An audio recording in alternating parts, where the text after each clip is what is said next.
नमस्कार। राजनीति, खेल, तकनीकी, बॉलीवुड से लेके जगत दुनिया का तमाम ताजा तरीन खबर देखने के लिए सब्सक्राइब करें दहाड़ न्यूज जौनपुर।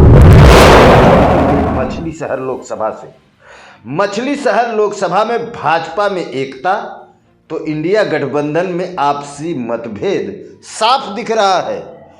भाजपा अपने कार्यों के दम पर चुनाव लड़ रही है तो वहीं सपा कांग्रेस गठबंधन आपस में ही लड़ रही है। जी हाँ, जहां देश की राजनीति में उत्तर प्रदेश का अहम स्थान रहा है। हमेशा से आपको बता दें कि उत्तर प्रदेश की राजनीति कब कहां किस करवट पर बदल जाए यह कोई नहीं कह सकता है। ऐसा ही एक मोड़ उत्तर प्रदेश के जनपद जौनपुर के 74वीं लोकसभा सीट में देखने को मिला, जहां पर देखते ही देखते मछली शहर विधानसभा क्षेत्र से विधायक डॉक्टर रागिनी सोनकर का एक बड़ा बयान सोशल मीडिया पर तेज़ी से वायरल हो रहा है, जिसमें उन्होंने बताया कि मछली शहर की प्रत्याशी प्रिया सरोज की तरफ से रागिनी सोनकर जी को नामांकन के लिए आमंत्रण ही नहीं दिया गया था। और लोकसभा क्षेत्र में जीत के प्रश्न में उन्होंने कहा कि यह तो उनके पिता विधायक तूफानी सरोज ही बताएंगे कि जीत होगी या हार होगी। हालांकि जीत और हार पर ज़्यादा कोई बयान न देते हुए उन्होंने कहा कि जिन्होंने मुझे बुलाया मैं उनके लिए प्रचार कर रही हूं, क्योंकि सम्मान से बड़ा कुछ भी नहीं। उन्होंने कहा कि 73वीं लोकसभा में गठबंधन प्रत्याशी बाबू सिंह कुशवाहा जी के लिए प्रचार कर रही हूं, जहां एक तरफ मछली शहर के सांसद बीपी सरोज अपने 5 साल में किए गए कार्यों के दम पर जनता के बीच में और अपने हर बयान में वह लगभग 5000 करोड़ रुपए की परियोजनाओं के बारे में बात करते हैं जो उनके कार्यकाल में मछली शहर लोकसभा क्षेत्र में आई है। ऐसे में एक ऐसी प्रत्याशी जिसका तालमेल स्थानीय जनप्रतिनिधियों से ही ना हो, कैसे लड़ाई लड़ पाएंगे। एक ऐसे सांसद से जिन्होंने विकास के नाम पर 3-3 NH लोकसभा मछली शहर को देने का काम किया, 250 से ज़्यादा सड़कें देने का काम किया और कई सारी ऐसी योजनाएं उनकी अभी लाइन में ही है। बड़ा सवाल उठता है कि मछली शहर की जनता क्या यह सब नहीं देख रही है कि आपसी तालमेल किसके साथ है और किसके साथ नहीं। अब मैं आपको सुनवाता हूं सबसे पहले मछली शहर लोकसभा सीट के सांसद प्रत्याशी बीपी सरोज अपने किन कार्यों के दम पर जनता के बीच जाते हैं और उनसे क्या कहते हैं।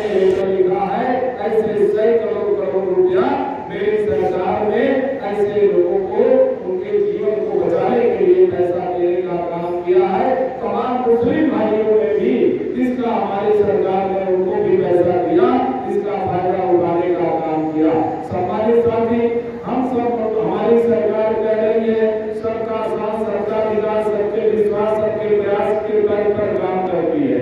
सबको साथ लेकर के जितनी जन कल्याणकारी योजनाएं हैं अभी हमारे साथियों ने गिराया, चाहे वह प्रधानमंत्री आवास हो, चाहे घर घर शौचालय बनाने की योजना हो, चाहे योजना के तहत हमारी माताओं बहनों को धुएं से निजात दिलाने के लिए भैंस और चूल्हा देने की बात हो, चाहे आयुष्मान कार्ड देकर के 5-5 लाख का ऐसे तमाम लाभार्थियों के उनके परिवार के इलाज करवाने की स्वास्थ्य की व्यवस्था की बात हो, और चाहे यहाँ हमारे देश के अन्नदाता जो किसान है, किसानों को ऐसे डायरेक्ट उनके खाते में प्रति वर्ष 6,000 रुपया बिना कोई भेदभाव का उनके खाते में पहुंचा करके उनको भी लाभ पहुंचाने का काम किया है।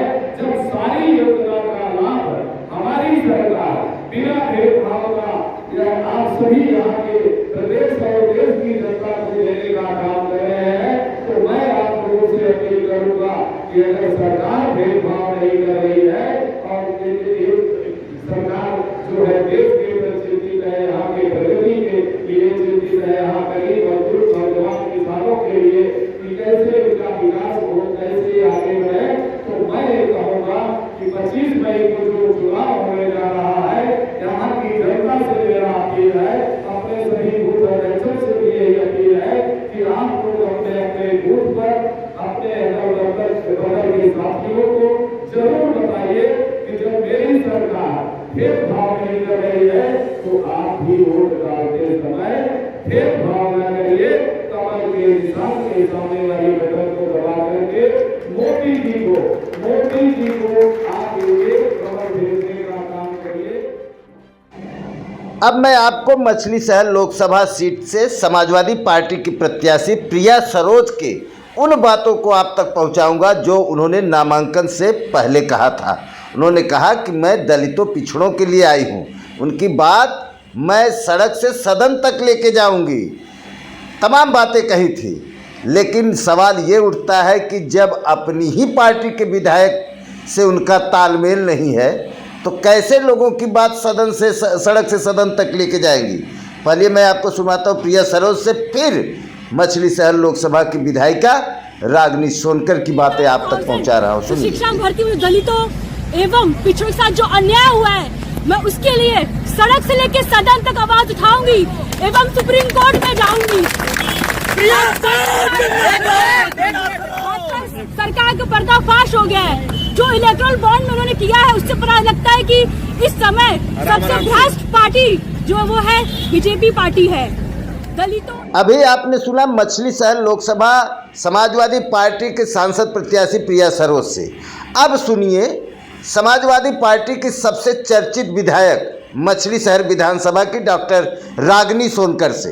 हमें बताइए, मछली शहर लोकसभा का नामांकन था, आप उसमें नहीं आई, क्यों नहीं आई आप? अब हमें बुलाया ही नहीं गया। आपको बुलाया नहीं गया? अब हम तो यहाँ पे मंच से भी कहा कि बाबू सिंह कुशवाहा जी ने बुलाया। हम सवाल किए तूफानी सरोज जी से, वो बोले कि रागिनी सोनकर जी का तबीयत खराब है। नहीं, झूठ बोले। आपको बुलाया नहीं गया है तो समाजवादी पार्टी इस बार मछली शहर में क्या चुनाव जीत पाएगी? अब ये तो तूफानी जी बताएंगे।